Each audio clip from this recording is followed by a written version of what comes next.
ആദിൽ പറയുന്നു തിരുവനന്തപുരത്ത് രാവിലെ മുതൽ നിർത്താതെ പെയ്യുന്ന മഴയാണെന്ന്. അങ്ങനെയാണെങ്കിൽ നമ്മൾ കഴിഞ്ഞ ദിവസം കണ്ട ഇടങ്ങൾ ഇന്ന് റീവിസിറ്റ് ചെയ്യേണ്ടി വരുമല്ലോ. പലയിടങ്ങളിലും ഇന്നലത്തേക്കാൾ രൂക്ഷമായ വെള്ളക്കെട്ടിലേക്ക് കാര്യങ്ങൾ പോവുകയാണോ?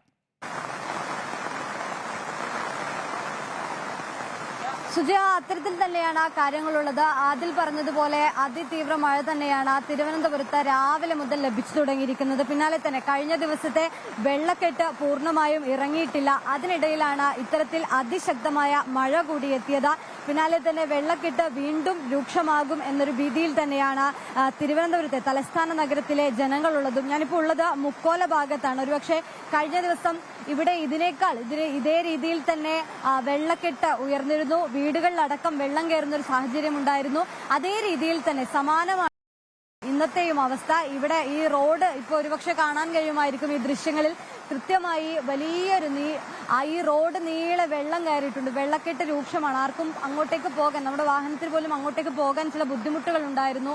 പല വീടുകളിലേക്കും വെള്ളം കയറി തുടങ്ങുന്നു എന്നതടക്കമുള്ള കാര്യങ്ങളാണ് പറയുന്നത്. ഇതേ രീതിയിൽ തന്നെ തലസ്ഥാനത്ത് മഴ ഇനിയും തുടരുകയാണെങ്കിൽ, ഈ പറഞ്ഞ കാലാവസ്ഥാ വകുപ്പിന്റെ വിവരപ്രകാരമാണെങ്കിൽ 3 മണിക്കൂറോളം ഇതേ രീതിയിൽ വരുന്ന 3 മണിക്കൂറും അതിശക്തമായ മഴയ്ക്കുള്ള സാധ്യത പറയുന്നുണ്ട്.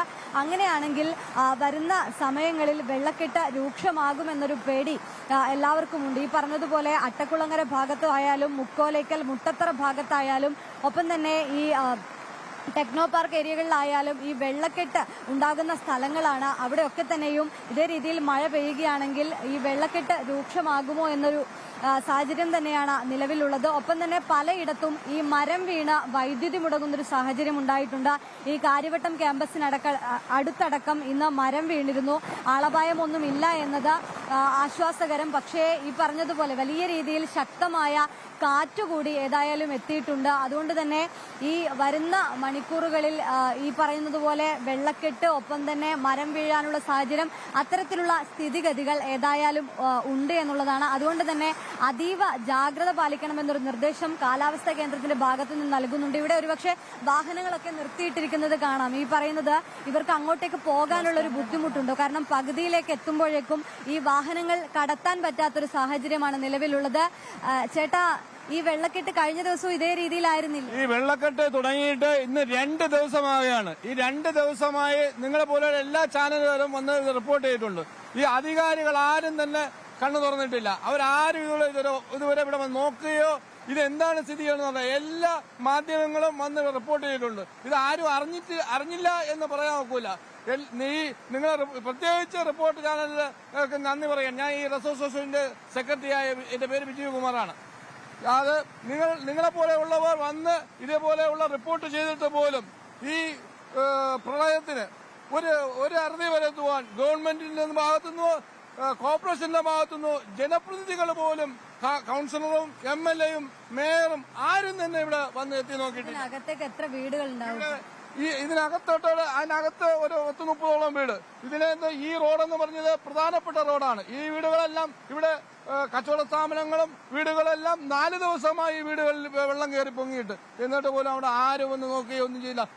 ഈ റോഡ് പോകുന്നത് മണക്കാട് ജംഗ്ഷനിലാണ് പോകുന്നത്. ഇത് പ്രത്യേകിച്ച് ഈ റോഡിനെ സംബന്ധിച്ചോളം ഇത് എയർപോർട്ടിൽ പോകുന്ന റോഡാണ്. ഈ എയർപോർട്ടിൽ പോകുന്ന റോഡ് ആയിട്ട് പോലും 500 ഈ 2 വാർഡ് 1500ഓളം കുടുംബങ്ങൾ ഉള്ള വീടാണ്. ഈ വീടുകളിലെല്ലാം ഇന്ന് വെള്ളം കയറിയിരിക്കുന്നത്. വെള്ളം എന്ന് പറഞ്ഞത് മലിനജലമാണ് ഇവിടെ വന്ന് കയറിയിരിക്കുന്നത്. ഞങ്ങളെ പോലുള്ളവർ ഇന്നിവിടെ വളരെ കഷ്ടപ്പെടുകയാണ്.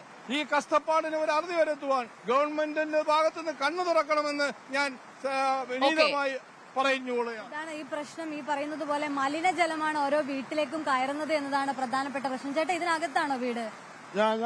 ഇതാണ് എന്റെ വീട്. ഇവിടെ ഇത് കാലാകാലങ്ങളിൽ എല്ലാ വർഷവും ഇങ്ങനെ വരുന്നത്. ഇവര് ഇവിടെയുള്ള തോടുകളൊന്നും ക്ലീൻ ചെയ്തിട്ടില്ല, ഓടുകൾ ക്ലീൻ ചെയ്തിട്ടില്ല. ഇത് എല്ലാ വർഷവും നിങ്ങളെ പോലെയുള്ളവർ വന്നിങ്ങനെ പബ്ലിസിറ്റി ചെയ്യുന്നതല്ലാതെ അധികാരികൾ വന്ന് തിരിഞ്ഞു നോക്കുന്നില്ല.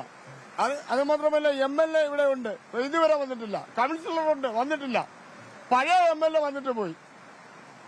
ഇതാണ് പ്രധാനപ്പെട്ട പ്രശ്നം. ഇവർ പറയുന്നത് കാലാകാലങ്ങളായി ഇതേ രീതിയിൽ വെള്ളക്കെട്ട് ഉണ്ടാകുന്നുണ്ട്. ഈ പറയുന്ന പോലെ ഓടകളുടെ പ്രശ്നമടക്കം നേരത്തെ തന്നെ പറഞ്ഞതാണ്. പക്ഷേ അതിലൊന്നും തന്നെ കൃത്യമായ നടപടികൾ ഈ ഓട ശുചീകരണത്തിന്റെ ഭാഗമായോ അല്ലെങ്കിൽ അത്തരത്തിലുള്ള നടപടികളൊന്നും തന്നെ ഉണ്ടാകുന്നില്ല എന്നതാണ് നേരത്തെ നമ്മൾ തന്നെ റിപ്പോർട്ട് ചെയ്തതാണ്. മഴക്കാലപൂർവ്വ ശുചീകരണം പോലും കൃത്യമായി നടത്താൻ കഴിഞ്ഞിട്ടില്ല എന്നതും ഒരു വസ്തുതയാണ്. ഏതായാലും നിലവിൽ തലസ്ഥാന നഗരത്തിൽ ഇതാണ് സ്ഥിതി. ഒരു മഴ പെയ്യുകയാണെങ്കിൽ നിർത്താതെ ഈ പറഞ്ഞതുപോലെ 1-2 മണിക്കൂർ മഴ പെയ്താൽ പോലും താഴ്ന്ന പ്രദേശങ്ങൾ വെള്ളത്തിനടിയിലാകുന്ന സ്ഥിതിയാണ്. ഇതേ രീതിയിൽ തന്നെ ഇനിയും മഴ തുടരുകയാണെങ്കിൽ വീട്ടിലേക്കടക്കം വെള്ളം കയറുമോ എന്നൊരു പേടി കൂടി ഏതായാലും സാധാരണക്കാരെ സംബന്ധിച്ചിടത്തോളം ഉണ്ട്, ഇവിടുത്തെ ജനങ്ങളെ സംബന്ധിച്ചിടത്തോളം ഉണ്ട്. നിലവിൽ പലയിടങ്ങളിലും ഇതേ രീതിയിൽ താഴ്ന്ന പ്രദേശങ്ങളിലെല്ലാം ഇതേ രീതിയിൽ വെള്ളം കയറിയിട്ടുണ്ട് എന്നതാണ് മനസ്സിലാക്കാൻ കഴിയുന്നത്.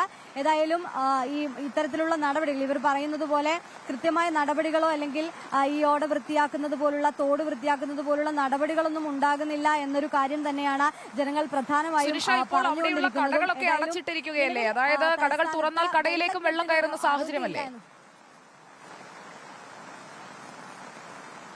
തീർച്ചയായിട്ടും സുജയ, അത് തന്നെയാണ് നിലവിലെ സ്ഥിതി. ഈ കടകൾ അവർ പറയുന്നതും അത് തന്നെയാണ്. കടകൾ തുറന്നിട്ട് പോലും ഈ വെള്ളക്കെട്ടിന്റെ അകത്തൂടെ ആർക്കും കയറാനില്ല. നേരത്തെ നമ്മൾ നേരത്തെ മറ്റ് സ്ഥലങ്ങളിൽ പോയപ്പോഴും ഇതേ അവസ്ഥയായിരുന്നു. അതായത് ഈ കടകളിലേക്ക് കയറാൻ, കട തുറന്നാൽ കടലിന്റെ അകത്തേക്ക് വെള്ളം കയറുകയാണ്. കഴിഞ്ഞ ദിവസം അടക്കം ഇതേ രീതിയിൽ കടകളിലടക്കം വെള്ളം കയറിയ ഒരു സാഹചര്യം ഉണ്ടായിരുന്നു. അതുകൊണ്ട് തുറന്നിട്ടും കാര്യമില്ല, തുറന്നാൽ അകത്തേക്ക് വെള്ളം കയറുന്ന ഒരു സ്ഥിതിയാണ്. അതുകൊണ്ട് തന്നെ കടകൾ അടച്ച് പോകുന്ന ഒരവസ്ഥ, കടകൾ തുറന്നിട്ട് തന്നെ ഇതേ രീതിയിൽ വെള്ളക്കെട്ട് ഉണ്ടാകുന്നത് കൊണ്ട് ആരും എത്തുന്നില്ല എന്നുള്ള പരാതി, അത്തരത്തിലുള്ള പ്രശ്നങ്ങളൊക്കെ തന്നെയും തുടരുകയാണ്. അതിനിടയിലാണ് ഇവിടെ സ്മാർട്ട് റോഡിനായി കുഴിച്ച കുഴികളിൽ വെള്ളം നിറയുന്നതും വലിയ രീതിയിൽ ഇവരെ ബുദ്ധിമുട്ടിലാക്കുന്നത്. ഇപ്പോ ഇത്തരത്തിൽ കുഴികളുള്ളതും റോഡിലെ കുഴികളും ഒന്നും ആർക്കും ഇത്തരത്തിൽ ഈ പറയുന്നത് പോലെ ഈ ദൃശ്യങ്ങളിൽ കാണുന്നത് പോലെ ഇതേ രീതിയിൽ റോഡുകളിൽ വെള്ളം നിറയുമ്പോൾ ഏതാണ് കുഴിയെന്ന് നടക്കുന്നവർക്ക്, ഈ വാഹനത്തിൽ പോകുന്നവർക്കൊന്നും കൃത്യമായി മനസ്സിലാക്കാൻ കഴിയുന്നില്ല. ഒരുപക്ഷെ ഈ വാഹനത്തിൽ നിന്ന് ഈ വാഹനം ഓടിച്ചു പോകുമ്പോൾ കുഴിയിൽ വീണത് അടക്കമുള്ള റിപ്പോർട്ടുകളടക്കം നമ്മൾ കഴിഞ്ഞ തവണയൊക്കെ നൽകിയതാണ്. അത്തരത്തിലൊരു സാഹചര്യം ഉണ്ടാകാതിരിക്കാൻ ഇനിയെങ്കിലും കൃത്യമായ ഇടപെടൽ ഉണ്ടാകേണ്ടതുണ്ട് എന്നതാണ്. പ്രധാനമായും തലസ്ഥാനത്തെ സംബന്ധിച്ചിടത്തോളം സ്മാർട്ട് റോഡിന്റെ പ്രവർത്തനം നടന്നുകൊണ്ടിരിക്കുകയാണ്. അത് പൂർണ്ണതോതിൽ നടന്നിട്ടായിട്ടില്ല. ഇപ്പോഴും കുഴികളുണ്ട് എന്നതാണ്. ഒരു ബോർഡ് ഉണ്ട് എന്നതിലപ്പുറം ആ ബോർഡ് കഴിഞ്ഞാൽ പിന്നെ ഉള്ളത് കുറച്ച് കിലോമീറ്റർ കഴിഞ്ഞിട്ടാണ് അടുത്ത ബോർഡ് ഉള്ളത്. അതുകൊണ്ട് തന്നെ ആളുകൾക്ക് ഇവിടെ കുഴിയുണ്ടോ എന്നടക്കമുള്ള കാര്യങ്ങൾ മനസ്സിലാക്കാൻ ഏറെ ബുദ്ധിമുട്ടുണ്ടാകുന്നു എന്നതാണ്. ഇത്തരത്തിൽ രാവിലെ മുതലായിരുന്നു തലസ്ഥാനത്ത് ഈ മഴ പെയ്തു തുടങ്ങിയിരുന്നത്. കഴിഞ്ഞ ദിവസം മഴയുണ്ടായിരുന്നു, പക്ഷെ രാത്രിയിൽ ചെറിയ തോതിലെങ്കിലും ശമനമുണ്ടായിരുന്നു. അങ്ങനെയെങ്കിൽ വെള്ളക്കെട്ട് ഇറങ്ങുമെന്നത് തന്നെയായിരുന്നു കരുതിയിരുന്നത്. പക്ഷേ രാവിലെയോടുകൂടി തന്നെ വീണ്ടും മഴ ശക്തമായതോടെ വെള്ളക്കെട്ട് വീണ്ടും രൂക്ഷമാവുകയാണ്. ഇപ്പൊ ദൃശ്യങ്ങളിലേക്ക് കാണാം, വീടുകളിലടക്കം വെള്ളം കയറുന്ന സ്ഥിതി ഉണ്ടായിട്ടുണ്ട്. ഇപ്പോ മുറ്റത്തോളം വെള്ളം കയറിയിട്ടുണ്ട്. ഇതേ രീതിയിൽ മഴ പെയ്താൽ അത് അകത്തേക്കടക്കം കയറുമെന്നുള്ളതാണ്. ഈ പറഞ്ഞതുപോലെ വേനൽ മഴയുടെ ശമനമാണ്. വേനൽ മഴയ്ക്ക് പോലും ഇത്തരത്തിൽ വെള്ളം കയറുകയാണെങ്കിൽ ഇനി കാലവർഷം കനക്കുമെന്നതാണ്. ഈ മാസം അവസാനത്തോടുകൂടി കാലവർഷം കനക്കുമെന്ന് പറയുന്നു. അങ്ങനെയാണെങ്കിൽ അത്തരത്തിൽ ശക്തമായ ഒരു മഴ ലഭിക്കുമ്പോൾ എന്താകും അവസ്ഥ എന്നത് തന്നെയാണ് തലസ്ഥാന നഗരത്തിലെ ജനങ്ങളും ചോദിക്കുന്നത്.